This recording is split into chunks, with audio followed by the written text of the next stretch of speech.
Opa, seja muito bem-vindo, seja muito bem-vinda de volta. E dando continuidade ao nosso curso de Java, a gente aprendeu a manipular strings e agora a gente vai aprender a comparar essas strings. Então essa aula é um pouquinho mais complicada de se entender.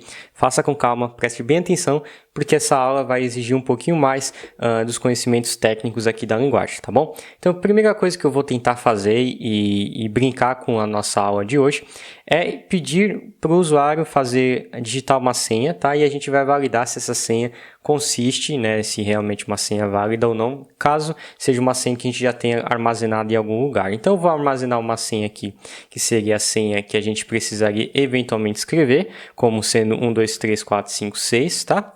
E aí eu vou pedir para o usuário escrever a senha na saída do nosso console. Então eu vou escrever aqui, ó, digite a sua senha, e vou pôr 2 pontos, e um espaço para ficar mais elegante. E aí a gente vai usar o scanner novamente, que a gente usou na aula passada, tá? Então lembra que precisamos importar a classe scanner, porque ela está dentro do pacote do kit do Java, tá? E aí eu vou definir uma variável do tipo scanner, né? Chamada de scanner minúsculo, claro, a gente tem que usar dessa forma.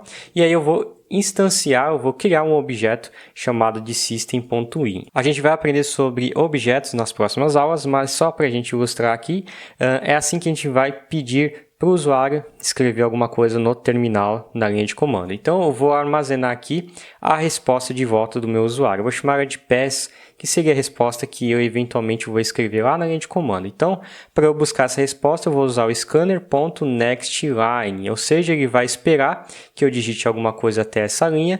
Quando eu digitar, ele vai armazenar a minha resposta nesta variável chamada pass.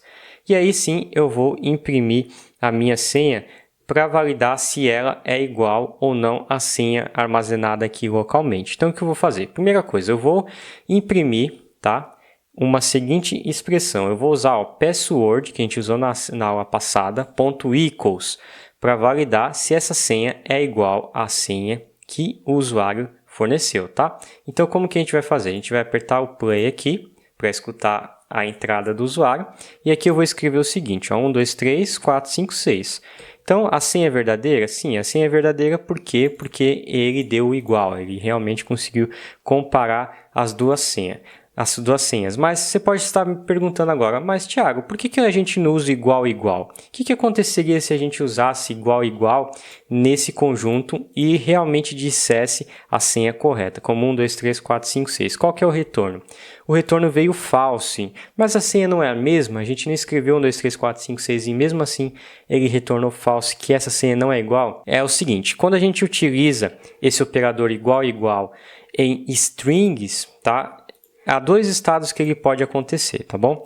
Primeiro estado, quando a gente declara uma string literal, ou seja, a gente não teve a necessidade de ter um objeto string, a gente simplesmente usou o recurso interno do Java, passando entre aspas as strings, essa variável ela está apontando para um espaço de memória onde está armazenado este valor. Ok, então vamos dizer que o espaço de memória na máquina lá seja um espaço 0010, por exemplo, tá? Só para ilustrar, não quer dizer que seja isso, mas só para a gente entender aqui. Vamos supor que esse espaço de memória alocado aqui esteja esse valor. Quando a gente usa um objeto, como no caso o nextLine do scanner, que também retorna uma string, ele armazena esse objeto num espaço de memória diferente, como por exemplo 0100. Isso quer dizer o quê? Isso quer dizer que o igual igual ele não compara necessariamente o conteúdo, tá? Então vou marcar aqui, ó, igual igual não compara o conteúdo. Ele compara a referência dos objetos. Então nesse caso, como são duas strings armazenadas em lugares diferentes, então para ele não é a mesma string, para ele são strings diferentes porque elas foram armazenadas em lugares diferentes, tá? Então, por exemplo, para eu conseguir fazer isso aqui dar o mesmo resultado, essa variável password e a variável pass, elas deveriam apontar para o mesmo espaço de memória com o mesmo conteúdo. Então, como que a gente pode eventualmente forçar essa situação? Eu vou pegar aqui e vou imprimir aqui, por exemplo, uma string x e uma string y, tá? Então, eu vou criar as duas strings aqui, ó. Eu vou criar a string x, só que ao invés de eu atribuir o valor direto, como password, eu vou criar um objeto chamado string usando o new que a gente aprendeu igual o do scanner. Então eu vou escrever aqui 1, 2, 3, 4, 5, 6 e aqui eu vou escrever também o y, tá? E agora eu vou apagar essa linha aqui, vou comentar porque eu não vou usar ela e vou mandar rodar novamente. Então eu vou escrever aqui qualquer coisa porque eu não estou usando agora. Tá? E aqui ele deu false. Ele deu false porque são objetos armazenados em lugares diferentes. Agora, se eu usar diretamente a string literal aqui e aqui, tá? Aí tentar usar o igual para comparar, você vai ver que o resultado agora vai ser diferente. O resultado agora vai ser verdadeiro. Por quê? Porque tanto o x quanto o y, que são duas variáveis diferentes, podem estar apontando para o mesmo espaço de memória, como 0010 e 0010, tá? Então, internamente, o próprio Java usa igual para comparar as referências, no caso, as referências para onde essas variáveis estão apontando, tá? Não o conteúdo da variável em si, mas para onde elas estão apontando na memória do computador. Então, quando a gente manipula strings, por convenção, a gente sempre usa o equals, tá? A gente não usa o igual porque a gente não quer comparar as referências, e sim a gente quer comparar sempre, a maioria das vezes, o conteúdo, não necessariamente o objeto em si. Então, fazendo isso, quando eu digitar a senha corretamente, aí sim ele vai retornar true nesse primeiro caso, porque eu estou comparando o conteúdo e não a referência quando a gente faz literalmente com igual, tá bom? Então ele até marca uma nota aqui para mim usar o equals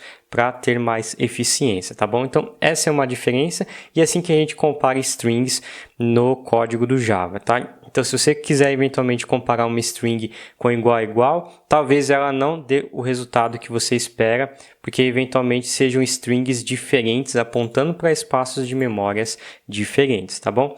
Então se tiverem dúvidas, assista essa aula novamente, deixe nos comentários que eventualmente eu posso tentar te ajudar a esclarecer, mas eu acredito que ficou um pouco mais claro esse conceito de referência e o conceito de conteúdo de uma variável, tá bom? Então, clique no gostei, não esqueça de se inscrever no canal, ativar as notificações e se puder compartilhar esse vídeo com seus amigos, eu agradeço, porque isso ajuda bastante o meu trabalho aqui pelo YouTube.